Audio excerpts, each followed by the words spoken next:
Intelligence council ने एक report दिया। यह रिपोर्ट 4 से 5 साल बाद पब्लिश होता है। इस रिपोर्ट का नाम है ग्लोबल ट्रेंड्स रिपोर्ट। इस रिपोर्ट में कई सारी बातें कही गई हैं, चाइना को लेकर, इंडिया पाकिस्तान के रिलेशन को लेकर, रिफ्यूजीज़ को लेकर, लेकिन इसमें कुछ बातें हैं जो बड़ी सीरियस कही गई है। देखिए, इस रिपोर्ट में कई सारी चीज़ें होती हैं और ये बहुत सटीक रिपोर्ट दिया जाता है इसके द्वारा। इसमें कहा गया है कि आने वाले 4 से 5 साल बाद रिफ्यूजीज़ की समस्या एक बहुत बड़ी समस्या होकर जाएगी। अब देखिए, सीरिया से कई सारे रिफ्यूजी यानी शरणार्थी आए हुए हैं। अभी म्यांमार में रोहिंग्यों का समस्या अभी कम ही नहीं हुआ था, ताकि अभी वहाँ पे तख्ता पलट हो गया, तो वहाँ से भी बहुत सारे शरणार्थी अभी जा ही रहे हैं म्यांमार छोड़ के। तो इसमें इस चीज़ की चर्चा है जो रियलिस्टिक भी लगती है। बहुत सारे यूएन जो है, यूएनएचआरसी यानी जो यूएन की जो ह्यूमन राइट काउंसिल है, उसने काफ़ी ज़्यादा यहाँ पे रिफ्यूजीज कैंप वगैरह बना रखे हैं।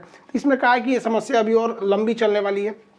साथ ही इसमें यह भी कहा गया कि ऐसे छोटे मोटे झड़प इंडिया और चाइना के बीच में देखे जाएंगे, गलवान वाला एरिया या अरुणाचल प्रदेश या सिक्किम में, ये दोनों देखे जाएंगे। लेकिन ये झड़प हमें थोड़ा सी स्टैंड ऑफ के तहत रुक जाएगी, जैसे गलवान घाटी में हुआ, थुरा के चल गए सब चाइना वाले, ये फादर ऑफ कोरोना, वैसे ही ये भी हो जाएगा।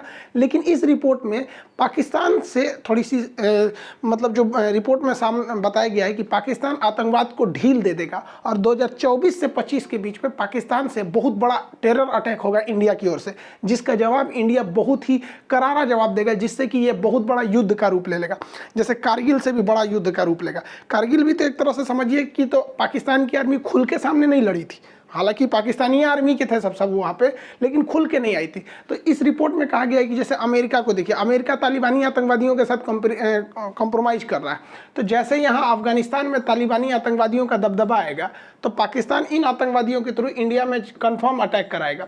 और इंडिया में अटैक कराने का मतलब इंडिया जवाब देगा, जिस तरह पुलवामा में हुआ था, उरी अटैक हुआ था, सर्जिकल स्ट्राइक, एयर स्ट्राइक, इस तरह से बहुत बड़ा। इस रिपोर्ट के अनुसार अब स्ट्राइक ना होकर बल्कि एक पूरी तरह से फुल फ्लेजेड एक बड़े पैमाने पर वार होगा इंडिया पाकिस्तान के बीच में, जिसका सबसे बड़ा कारण बढ़ेगा आतंकवाद। और कहीं ना कहीं ये देखने को मिलता ही है, इनके यहाँ आतंकवाद बहुत भयानक लेवल पे है। इन लोग को लगता है कि पूरी दुनिया में फतह करेंगे लुंगी पहन के यहाँ पर, और इसका नतीजा उनको बहुत बुरा भुगतना पड़ेगा। देखिए, अमेरिका में जब भी देखा गया कि डेमोक्रेटिक पार्टी की सरकार आती है तो वो युद्ध ज़्यादा करते हैं, चाहे ये जो बाइडेन हो गए, ओबामा हो गए, बुश हो गए, हमारे जो डोनाल्ड ट्रंप थे, ये ट्रंप साहब चले गए अपना कार्यकाल पूरा करके, कोई युद्ध नहीं किया। हालांकि इन्होंने मेन फोकस चाइना और ईरान को किया था, लेकिन डेमोक्रेटिक वाले हमेशा लड़ाई करते रहते हैं। ओबामा साहब के समय देखिए कई लड़ाई लड़ी गई थी। उस समय सीरिया का भयानक इशू हो गया था, लीबिया वाली लड़ाई हो गई थी, फिर भी ओबामा को क्या मिल गया? शांति का नोबेल पुरस्कार मिल गया। और हमारे अपने देश के प्रधानमंत्री नरेंद्र मोदी पूरे भारत में वैक्सीनेशन नहीं हुआ ये देखने के बावजूद पूरे दुनिया को मदद कर रहे हैं,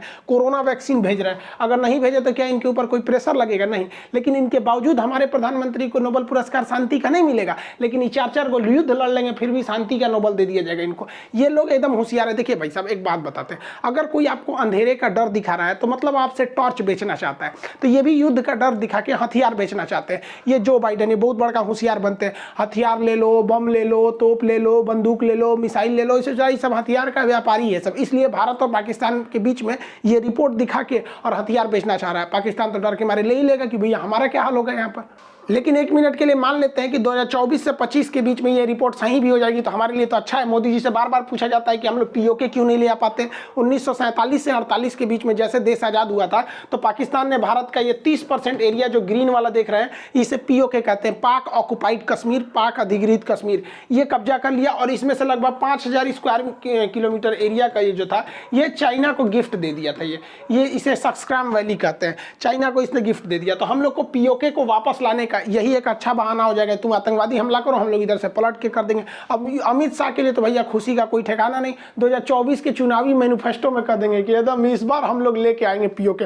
अच्छा बात है भैया, हमारा जो टुकड़ा हुआ भारत है अखंड भारत बन जाए। ऐसे कोई अजुराते रहे, हम लोग थूर थार के बराबर कर देंगे।